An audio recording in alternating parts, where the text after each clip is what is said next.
네, 북한 주민들의 생활 모습을 알아보는 페이스북 시간입니다. 예전엔 우표 수집하시는 분들 많았는데 이 우표의 시대별 역사가 다 담겨 있죠. 그런데 북한의 우표는 어떨까요? 네, 북한의 우표 역사는 광복 후부터가 본격적이라고 하는데 한국 전쟁부터 미래 과학자 거리까지 북한 우표에도 역사가 고스란히 다 담겨 있습니다.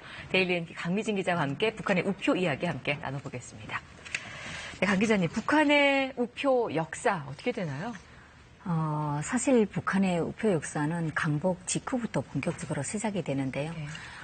그리고 한국 전쟁 또 정전 이후에 각 연대들로 선정해 볼 수 있습니다. 그 다음에 또 김정은 위원장 일가의 집권 연대를 분리해서 볼 수 있겠습니다.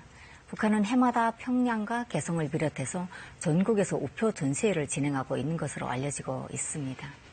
또 북한 노동신문은 지난해 김일성 종합대학의 수학부 교수의 우표 수집을 자세히 소개하기도 했었고요. 올해에는 평성시에서 사는 70대 주민이 수집해온 우표들을 소개하기도 했습니다.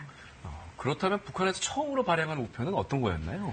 1946년 3월에 예. 북한은 처음으로 두 종의 우표를 발행합니다. 그러니까 북한 우표 전시관과 소개된 최초의 우표는 일제 강점 시기 일제를 반대해서 싸운 조선 인민들을 형상한 것이라고 설명이 되어 있고요.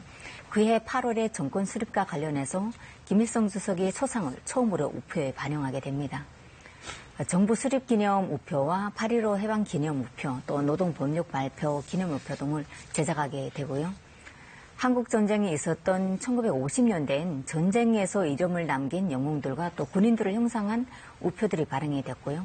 전쟁이 끝난 후에는 복구 건설에 관련한 내용이 담긴 우표가 제작되게 됩니다. 네, 이 북한 경제가 굉장히 어려웠던 시기가 한때 있었는데 그때는 네. 또 어떤 내용으로 제작이 됐나요? 사실 우표들은 시대적 그런 그 상황을 잘 반영하고 있다고 네. 보는데요. 90년대 중반 이후엔 성군과 관련한 내용이 많았습니다. 당시 고호였던 인민을 위하여 복무함이라는 내용이 담긴 여러 우표가 발행되기도 했고요.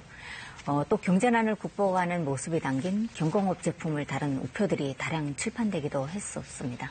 그리고 고 김일성 주석이 사망 시기였던 것만큼 영생탑과 관련된 우표도 여러 종 출판되기도 했었습니다. 네. 그렇다면 2000년대 들어서는 어떻게 변화했나요? 좀 많은 변화가 있었습니까? 그렇죠. 90년대하고는 또 달랐죠. 2000년대는 올림픽 경기라든가 그런 체육대회 같은 그런 우표들이 발행이 됐었고요. 북한 국화인 목란과 또 국조인 참매, 그리고 국견 풍산개 등 여러 우표들이 생산이 됐었습니다. 최근에는 평양에 여러 가지 신가지인 미래 과학자들의 전경을 담은 그런 사진으로 우표를 발행하기도 했고요. 네. 과학기술이 전당과 그 옆에 위치한 과학자 숙소까지 우표로 만들었습니다. 사진이 다 담겼네요. 네, 그렇죠. 그리고 평양 양로원과 평양 애육원 등 새로 건축된 시설들에 대한 우표도 발행되고 있습니다.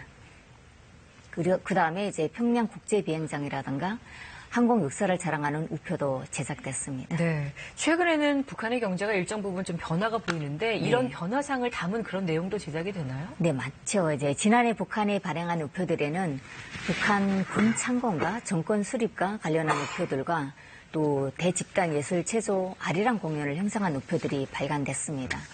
김정은 위원장의 중국 비공식 방문을 기념하는 그런 우표도 발행이 됐는데요. 우표에는 김정은 위원장과 시진핑 국가주석이 악수하는 장면이 인쇄되기도 했었습니다.